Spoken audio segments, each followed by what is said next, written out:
जय हिंद। आइए आज के वीडियो में देखते हैं पेपर 1 का चैप्टर 14 दूरस्थ शिक्षा एवं खुला अधिगम प्रणाली। ठीक है, वीडियो शुरू करने से पहले बता दें कि जो लोग चैनल पर नए हैं चैनल को सब्सक्राइब करें, वीडियो अच्छा लगे तो लाइक करें, शेयर करें और स्टडी मटेरियल के लिए मेरे इंस्टाग्राम आईडी जो कि डिस्क्रिप्शन बॉक्स में दिया हुआ है, पीडीएफ के लास्ट में दिया हुआ है, उसके लिंक पे क्लिक करके आप ज्वाइन कर सकते हैं और इसके आगे आने वाले टेट, सुपर टेट इत्यादि की परीक्षा की तैयारी के लिए हमसे बराबर जुड़े रहें। चलिए आइए शुरू करते हैं।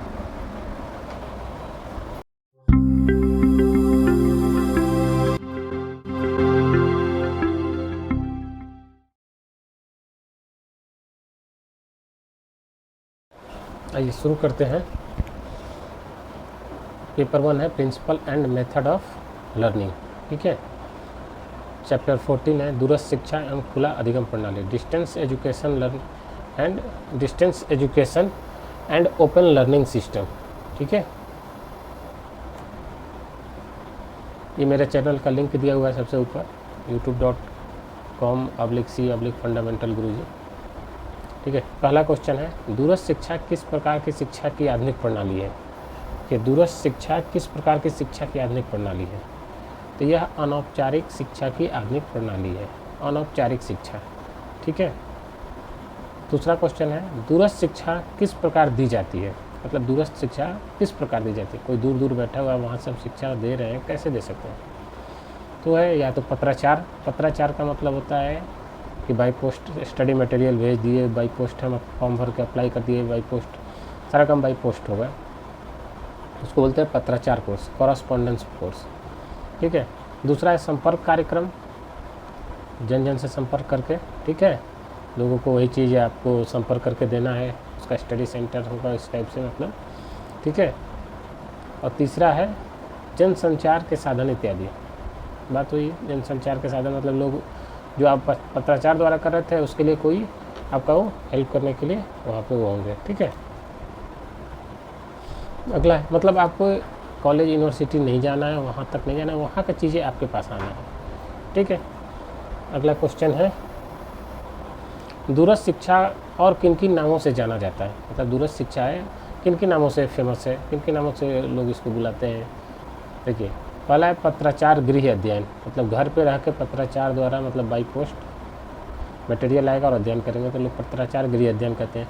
मुक्त अध्ययन कहते हैं, मुक्त शिक्षण कहते हैं, परिसर मुक्त अध्ययन कहते हैं, दूरस्थ अधिगम कहते हैं, दूरस्थ शिक्षण कहते हैं, मुक्त शिक्षा कहते हैं, मुक्त अधिगम कहते हैं और पत्राचार अधिगम कहते हैं। ठीक है, और भी बहुत नाम है, मतलब ये सब कुछ नाम फेमस है, आप नाम सुन के ही आप बता देंगे हाँ भाई ये दूरस्थ है, रेगुलर नहीं है। ठीक है, अगला क्वेश्चन देखते हैं।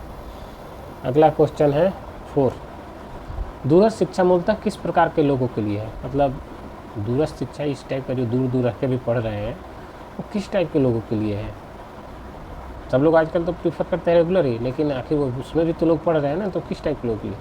तो देखिए इसका आंसर है जो किसी कारणवश नियमित रूप से औपचारिक शिक्षा नहीं प्राप्त कर सकता है, मतलब स्कूल कॉलेज में जाके अगर नहीं शिक्षा प्राप्त कर रहा है, कोई भी कारण हो सकता है, या तो हो सकता है उसके अंदर कोई डिसेबिलिटी हो, या हो सकता है वो घर से जाने में असमर्थता हो, या हो सकता है कुछ और भी रीज़न हो, बहुत दूर हो स्कूल कॉलेज, मतलब इस टाइप का कुछ भी रीज़न हो, तो वो अगर वो नियमित रूप से औपचारिक शिक्षा प्राप्त नहीं कर सकता, वो लोग दूरस्थ शिक्षा से अप्लाई करते हैं। या जो लोग कुछ ऐसे होते हैं कि जॉब कर रहे हैं, जॉब करेंगे तो रेगुलर क्लास तो नहीं कर पाएंगे ना, तो वो लोग दूरस्थ शिक्षा से अध्ययन करते हैं। अगला क्वेश्चन देखते हैं, क्वेश्चन 5, बोर्ज होमवर्क के अनुसार दूरस्थ शिक्षा की क्या परिभाषा है। बोर्ज होमवर्क के अनुसार दूरस्थ शिक्षा की डेफिनेशन देखिए क्या है। होमवर्क से आप क्या बोले थे,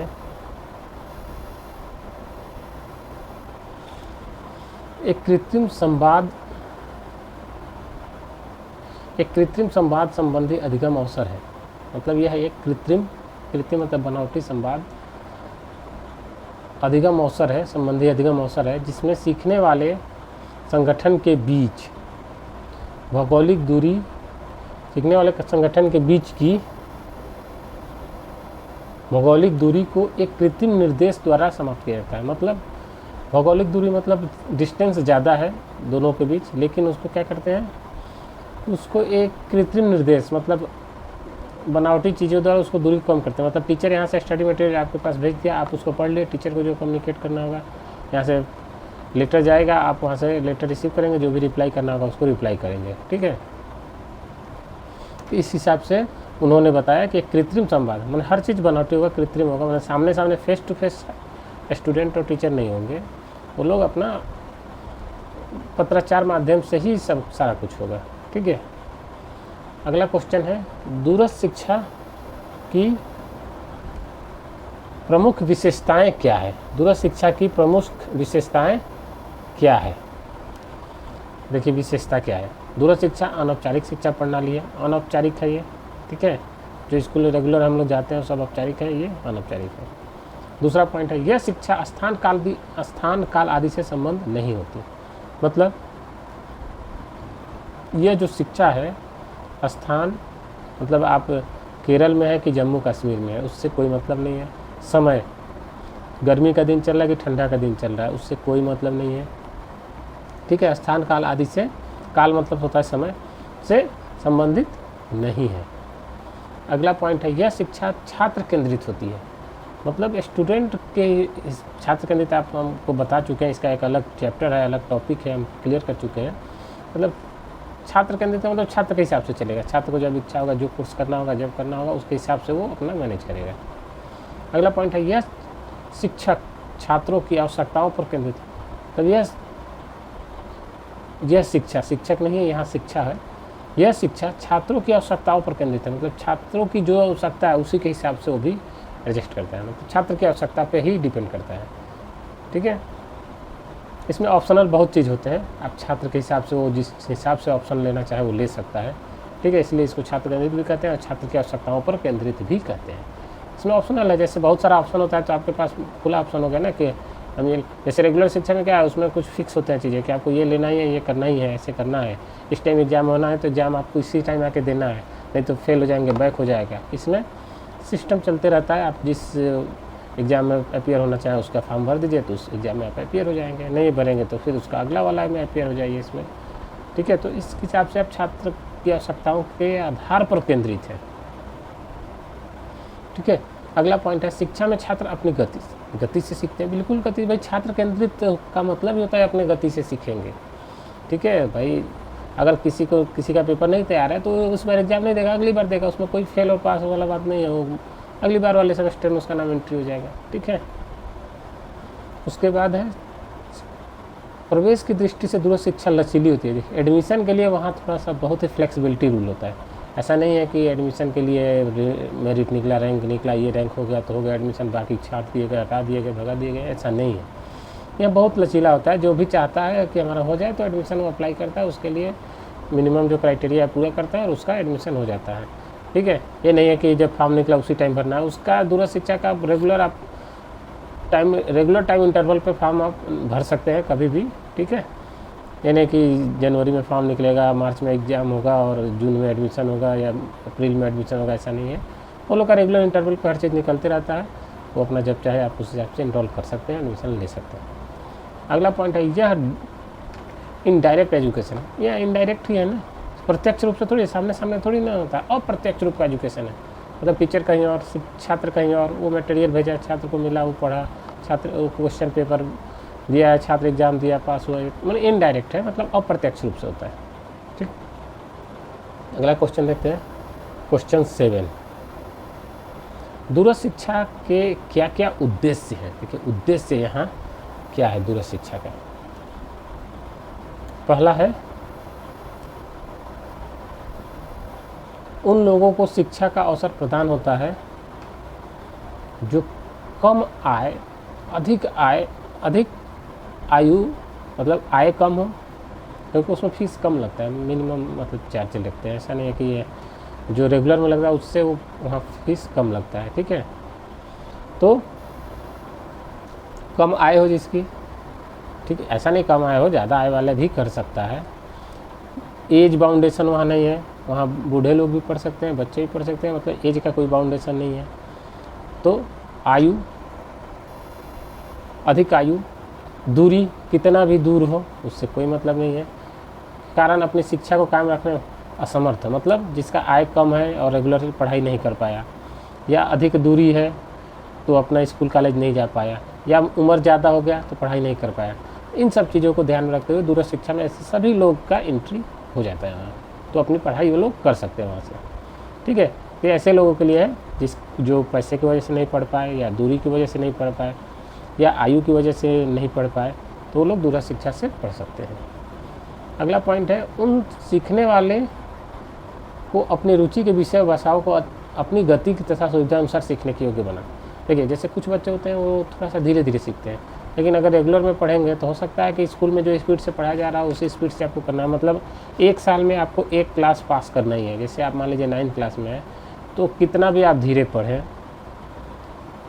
एक साल के बाद आपको 10th में प्रमोट कर दिया जाएगा, नहीं तो आपके ऊपर फेल का टैग लगा के वापस उसी क्लास में रख दिया जाएगा, जिससे बच्चे बहुत डिमोरलाइज हो जाते हैं।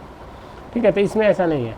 अगर जो धीरे पढ़ने वाले छात्र हैं तो वो अपने हिसाब से ऑप्शनल है, उसमें ऑप्शन दिया रहेगा कि आपको 4 पेपर भरना है, कि 3 पेपर भरना है, कि एक ही पेपर भरना है।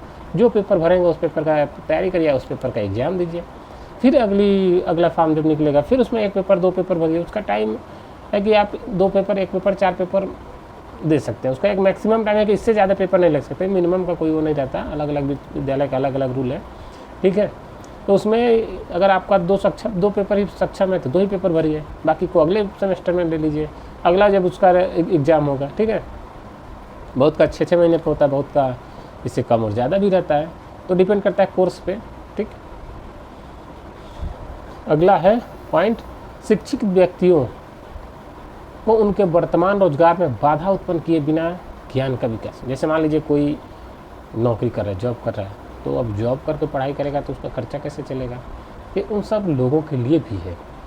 नौकरी कर रहे हैं, दूरस्थ शिक्षा से डाल दिए, अपना पढ़ाई किए जा रहे हैं, अपना ज्ञान अर्जन किए जा रहे हैं। ठीक है, अगला है, सामाजिक एवं आर्थिक रूप से पिछड़े व्यक्तियों को समाज का उपयोगी नागरिक बन। जैसे सामाजिक रूप से जो पिछड़ा है, पिछड़े लोग हैं, आर्थिक रूप से जो पिछड़ा है, उन लोगों को समाज में एक स्टेटस बनाने के लिए, जैसे मान लीजिए कोई ग्रेजुएट है और बहुत समाज में वो कर रहा है कि भाई हम ग्रेजुएट है ऐसे, लेकिन कोई अगर ग्रेजुएट करने की क्षमता नहीं रखता है लेकिन समाज में चाहता है कि हमारी प्रतिष्ठा रहे, हम भी ग्रेजुएट वालों की श्रेणी में आए, तो दूरस्थ शिक्षा से अपना पढ़ाई करके वो भी एक अपना ग्रेजुएशन वहाँ से या कोई भी टाइप का कोर्स वहाँ से कर सकता है, तो सामाजिक प्रतिष्ठा भी बना सकते हैं आप। ठीक है, बहुत लोग ऐसे होते हैं जिनको जॉब की और ये सब की कोई ज़रूरत नहीं होती, बस उनको एक एजुकेशन का लेवल चाहिए होता है कि हम समाज में हमारी इज्जत रहे, और जानकारी भी हो जाता है पढ़ाई करने से। ठीक है, इसके लिए भी आप पढ़ सकते हैं। अगला पॉइंट है, दूरस्थ शिक्षा की आवश्यकता एवं महत्व क्या क्या है। ये दूरस्थ शिक्षा की आवश्यकता क्या है? यह शिक्षा उन व्यक्तियों के लिए जो कमाते हुए सीखना चाहते हैं, डिस्कस कर चुके हैं हम लोग, कमाते हुए सीखना चाहते हैं, उनके लिए आवश्यकता है। दूसरा, शैक्षिक योग्यता बढ़ाने वाले इच्छुक व्यक्ति को अवसर प्रदान करती है। जैसे कोई चाहता है कि हम अपना शैक्षिक योग्यता बढ़ाएं, तो उनको आप रेगुलर नहीं करना चाहते हैं तो दूरस्थ शिक्षा से कर लीजिए। रेगुलर करेंगे तो सब चीज़ छोड़ के उसी पढ़ाई में ही लगना होगा। दूरस्थ शिक्षा में ऐसा कुछ नहीं, सब चीज़ करते रहिए, पढ़ाई भी होता रहेगा। तीसरा पॉइंट है, यह प्रत्येक व्यक्ति को उसके दरवाजे पर शिक्षा प्रदान करता है। देखिए, डोर स्टेप, दरवाजे तक बुक आएगा, दरवाजे तक मतलब सारा चीज़ दरवाजे पे होगा। घर से आप घर पे पढ़े आप दूरस्थ शिक्षा से कोर्स कर सकते हैं। कोई भी मतलब जो उसके लिस्टेड है, जिस यूनिवर्सिटीज़ में आपने एडमिशन के लिए ट्राई कर रहे हैं, तो उस एडमिशन में जो ऑफर्ड कोर्स है वो सब उनसे आप कर सकते हैं। ठीक है, अगला पॉइंट है, यह विभिन्न अवस्थाओं की लोगों की विभिन्न आवश्यकताओं की पूर्ति में शामिल, मतलब किसी टाइप के कोई भी लोग हो, उनके पढ़ाई करके वो अपना जो भी काम करना चाहें कर सकते हैं। अगला क्वेश्चन है, इनसेट का पूरा नाम क्या है? इनसेट आप सुने होंगे, इनसेट ए, इनसेट बी, ये सब सैटेलाइट है। ठीक है, तो इनका पूरा नाम है Indian National Satellite. Indian National, I से इंडियन, एन से नेशनल, SAT सेट से सैटेलाइट। ठीक है, अब क्यों इसका फुल फॉर्म हम लोग पढ़ रहे हैं, देखिए आगे क्वेश्चन आएगा क्या है। इनसेट क्या काम करता है? देखिए, ये सैटेलाइट जो है इंडियन नेशनल सैटेलाइट क्या काम करता है?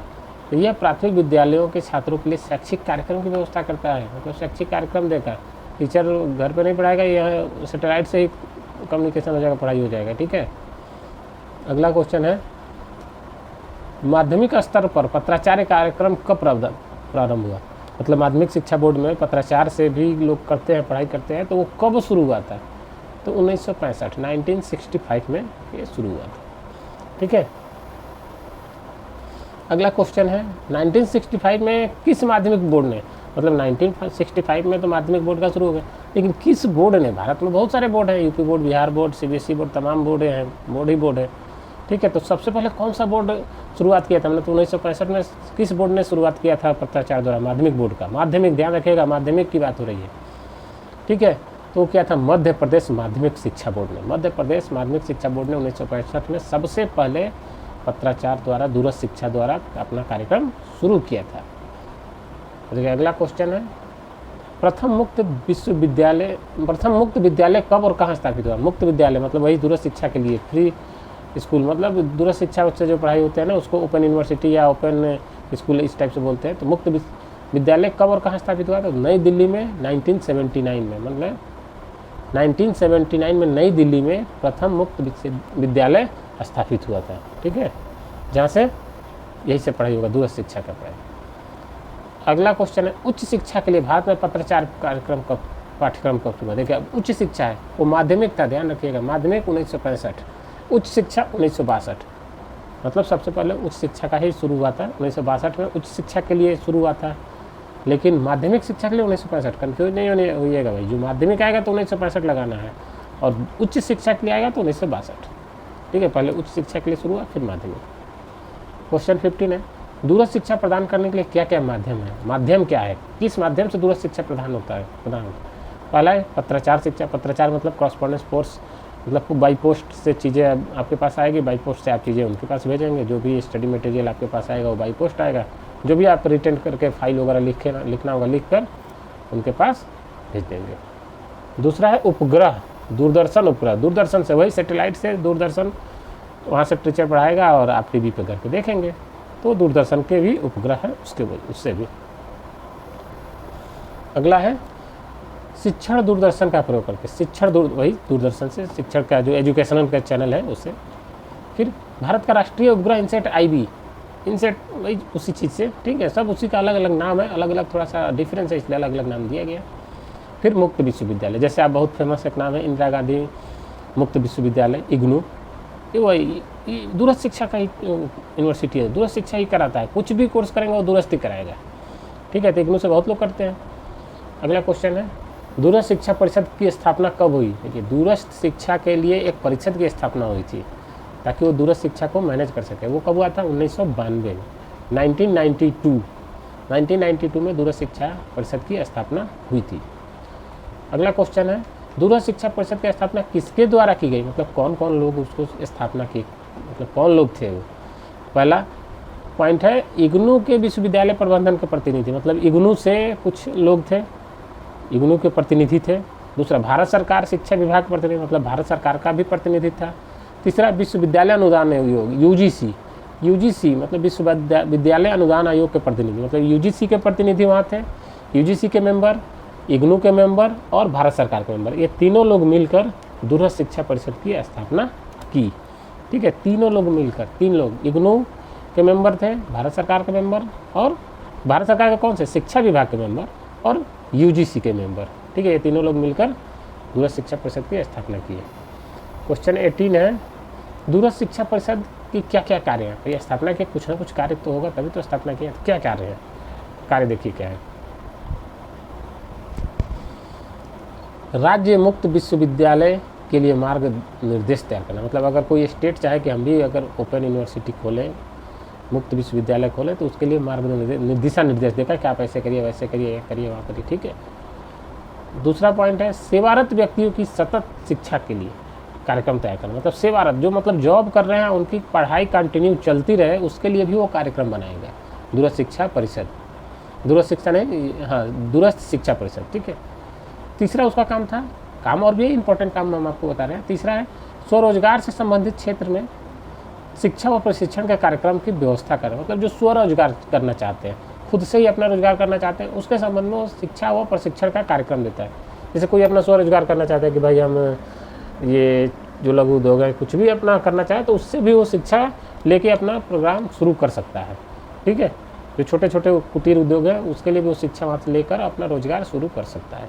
ठीक है, अगला क्वेश्चन है, मुक्त शिक्षा का क्या अभिप्राय है।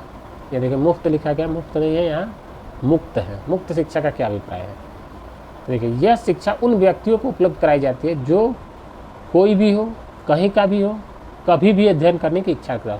मतलब कोई भी हो, मतलब भारत का कोई भी नागरिक हो सकता है, कोई भी हो, ठीक, कहीं भी हो, कहीं भी रहे आप, केरल में रहें कि कन्याकुमारी में रहें कि जम्मू कश्मीर में रहें कि असम में रहें कि गुजरात में रहें, कोई भी कर सकता है और कभी भी अध्ययन कर सकता है।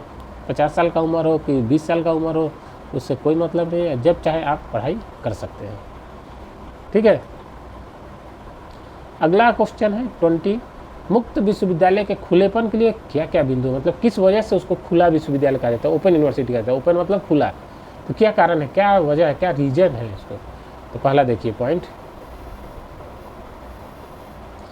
मुक्त विश्वविद्यालय में परंपरागत विश्वविद्यालयों की भर्ती के प्रवेश के लिए कोई निश्चित मापदंड नहीं है। देखिए शुरू में भी बताया, अभी भी है कि मुक्त विश्वविद्यालय में जो ट्रेडिशनल स्कूल है, जो रेगुलर पढ़ाते हैं, उनकी तरह यहाँ पे कोई ऐसा मानदंड नहीं है कि आप इतना नंबर पाएंगे या एग्ज़ाम होगा, इस एग्ज़ाम में क्वालिफाई करेंगे तभी होगा। नहीं, जो चाहे अपना एडमिशन ले सकता है। हाँ, सबके लिए दरवाजे खुले हैं, जो चाहे एडमिशन लेके पढ़ाई कर सकता है।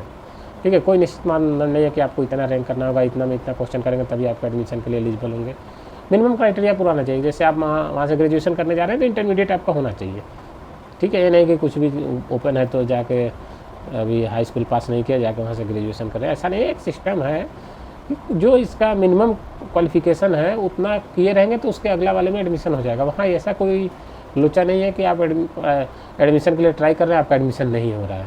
जैसे यहाँ पे है ना, जैसे IIT में सब कुछ थोड़ी सी एडमिशन करा सकता है, लेकिन वहाँ ऐसा कुछ नहीं है। किसी को भी अपना एडमिशन कराने के लिए कोई भी कोर्स में एडमिशन करा सकता है। ठीक, अगला है मुक्त विश्वविद्यालय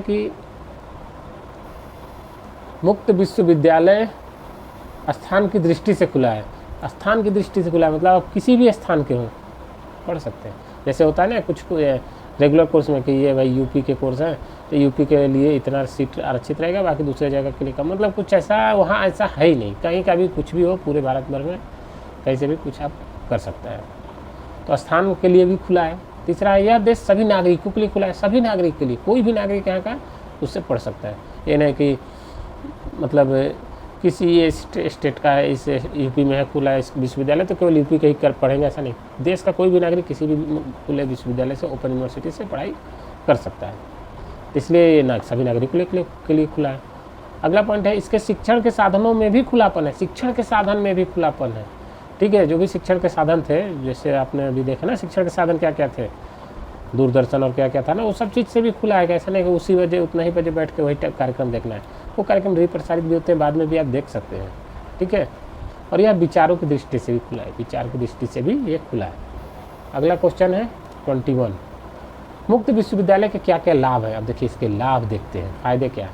मुक्त विश्वविद्यालय की स्थापना से परंपरागत विश्वविद्यालयों का लोड कम हो गया। जैसे क्या है ना, लोग सिंपल जैसे यूनिवर्सिटी से मान लीजिए BA BSc कर रहे हैं तो उस पर इतना सारा लोड रहता था कि सबको पढ़ना है, तो लोग क्या कहें उसी में सब लोग एडमिशन लिए जा रहे हैं। पता चला कि क्वालिटी कुछ नहीं है और क्वांटिटी बहुत है, तो उसका लोड कम हो जाता है। खुला विश्वविद्यालय हो गया, ओपन यूनिवर्सिटी हो गया, तो जो लोग कम इच्छुक होते हैं कि भाई रेगुलर नहीं करें, हमें केवल डिग्री चाहिए, थोड़ा बहुत 3 साल के बजाय हम 4 साल में भी पढ़ सकते हैं, 5 साल में भी पढ़ सकते हैं, तो वहाँ अपना थोड़ा सब्जेक्ट करके वहाँ से भी कर सकते हैं ओपन यूनिवर्सिटी। तो क्या रेगुलर जो स्कूल है उनका लोड कम हो जाएगा उन पर, क्योंकि कुछ विद्यार्थी बट जाएंगे, ओपन यूनिवर्सिटी में चले जाएंगे। दूसरा पॉइंट है, मुक्त विश्वविद्यालय सामाजिक आर्थिक सुधारों हेतु लाभप्रद है। सामाजिक और आर्थिक सुधार होगा क्योंकि लोग एजुकेटेड हो जाएंगे तो समाज सुधर जाएगा। जैसे मान लीजिए कोई पढ़ाई पैसे की वजह से नहीं पढ़ पाया, समाज में तो रह रहा है, अगर वो मुक्त विश्वविद्यालय से पढ़ाई करेगा तो उसका एजुकेशन लेवल बदल जाएगा, तो सामाजिक दृष्टि से उसका अपना सामाजिक दृष्टि भी उसका बदल जाएगा। ठीक है, मतलब एजुकेशन लेवल से ही तो सारा कुछ डिपेंड रहता है। अगर कोई पढ़ा लिखा आदमी है तो वो नीचता वाला हरकत नहीं करेगा जनरली। ठीक है, जो अनपढ़ लोग रहते हैं तो उन लोगों को जब समझ नहीं होता है, कहाँ कूड़ा फेंके, कहीं भी किए, कहीं भी थूक दिए, कहीं कुछ किए, तो लोग सामाजिक के दृष्टि से बीमार लोग हैं। समाज मैंने उनको समाज से कोई मतलब ही नहीं रहता। जबकि जो पढ़ा लिखा है अभी ऐसा हरकत नहीं करेगा कि कहीं भी पता चला देखें कहीं रेलवे स्टेशन पर एकदम चमचमाता हुआ टाइल्स लगा हुआ, पता चला वहीं एक कटोरा थूक दिए, तो इसमें क्या है, बहुत गंदी बात है ना। लेकिन उनको नहीं पता है कि हम गलत कर रहे हैं, क्योंकि उनको इस सब चीज़ से मतलब ही नहीं है, पढ़े ही नहीं, कभी जानते ही नहीं है। बहुत लोगों को नहीं पता होता है, ऐसा नहीं वो लोग जानबूझ करते, उनको पता ही नहीं होता कि ऐसा नहीं करना चाहिए। उनको आदत है कि जहाँ खड़े हैं वहीं एक कटोरा थूक रहे हैं, तो क्या करेंगे, वहीं खड़े हैं, पता है पूरा साफ़ सुथरा है, फिर भी एक कटोरा वहाँ थूक दिए, पूरा गंदगी कर दिए और उनको कोई फ़र्क ही नहीं है। ऐसे लोग से बहुत गुस्सा आता है। ठीक है, तो ऐसे नहीं करना चाहिए। तो लोग पढ़े लिखे हो जाएंगे तो ऐसा नहीं करेंगे। ठीक है, अगला है मुक्त विश्वविद्यालय विभिन्न उद्देश्यों में कार्यरत कर्मचारियों को भी शिक्षा आसानी से उपलब्ध कराता है। मतलब जो कार्यरत कर्मचारी हैं, जो काम कर रहे हैं, जॉब कर रहे हैं, उनके लिए भी ये शिक्षा है कि ऐसा नहीं जॉब आप करते रहिए और इधर से पढ़ाई भी करते रहिए, दोनों काम साथ में कर सकते हैं। तो इसकी भी सुविधा देता है, तो ये भी तो लाभ हुआ। ठीक है, अगला क्वेश्चन देखते हैं। इंदिरा गांधी राष्ट्रीय मुक्त विश्वविद्यालय की स्थापना कब हुई? वही इग्नू का पूरा नाम है, इंदिरा गांधी राष्ट्रीय मुक्त विश्वविद्यालय, इग्नू। इंदिरा जी से गांधी, एन से नेशनल, ओ से ओपन, यू से यूनिवर्सिटी। इग्नू की स्थापना कब हुई थी? तो हुई थी 1985 में, 1985 में हुई थी। ठीक है, इग्नू का प्रमुख उद्देश्य क्या है? अब देखिए भाई, इग्नू का उद्देश्य क्या है? जनसंख्या के एक बड़े भाग तक उस शिक्षा का विस्तार करना। यहाँ बहुत ही जनसंख्या, बहुत लोग नहीं पढ़ते हैं, कुछ लोग पैसे की वजह से, कुछ लोग दूरी की वजह से, रीजन बताए सब चीज़ें, जिस वजह से भी नहीं पढ़ रहे हैं, तो वो इग्नू उनको पढ़ाने के लिए प्रयास करेगा। वो लोग उस इग्नू से भी पढ़ सकते हैं, वहाँ कम पैसा लगेगा, कहीं जाने आने की ज़रूरत नहीं है। ठीक है, तो शिक्षा का प्रचार प्रसार होगा, शिक्षित होंगे, समाज के लोग शिक्षित होंगे। अगला है महिलाओं जैसे आजकल क्या है, महिला जो है दूर तक पढ़ने अकेले नहीं जाती है। जैसे मान लीजिए 10 किलोमीटर दूरी पे कोई कॉलेज है, तो बच्चे तो, लड़के तो चले जाते हैं, लेकिन लड़कियां नहीं जा पाती हैं। कैसे जाएं, उनको कोई छोड़ने वाला हो, रेगुलर छोड़े लेकर आए, 10 किलोमीटर साइकिल भी नहीं चला सकते, या इतनी सामर्थ्य हो कि वो स्कूटी वगैरह हो तो जाए। तो ऐसे चीज़ों से जो अगर वंचित हो जाती है पढ़ाई से, उनके लिए भी ये इग्नू है। शारीरिक रूप से जो विकलांग है, कहीं आने जाने में असमर्थ है, वो भी घर पर बैठे बैठे पढ़ाई कर सकते हैं, तथा पिछड़े लोग, ठीक है, उन लोग को शिक्षा देने का उनका ये उद्देश्य है। अगला क्वेश्चन है, ये लास्ट क्वेश्चन है, शैक्षिक चैनल ज्ञान दर्शन की शुरुआत कब होती है? देखिए, ज्ञान दर्शन एक शैक्षिक चैनल है, मतलब वहाँ पर एजुकेशनल चैनल है, वहाँ पढ़ाई लिखाई की बात होती है। ठीक है, तो इसका शुरुआत किसने और कब किया? मतलब 26 जनवरी 2001 को इग्नू द्वारा किया गया। मतलब 26 जनवरी 2001 को इग्नू ने शैक्षिक दर्शन चैनल का शुरुआत किया। ठीक है, ये मेरे यूट्यूब का चैनल लिंक है, टेलीग्राम का लिंक है, टेलीग्राम ज्वाइन करके स्टडी मटेरियल ले सकते हैं। होप कि आप चीज़ों को समझ पाए होंगे। मिलते हैं अगले वीडियो में, धन्यवाद।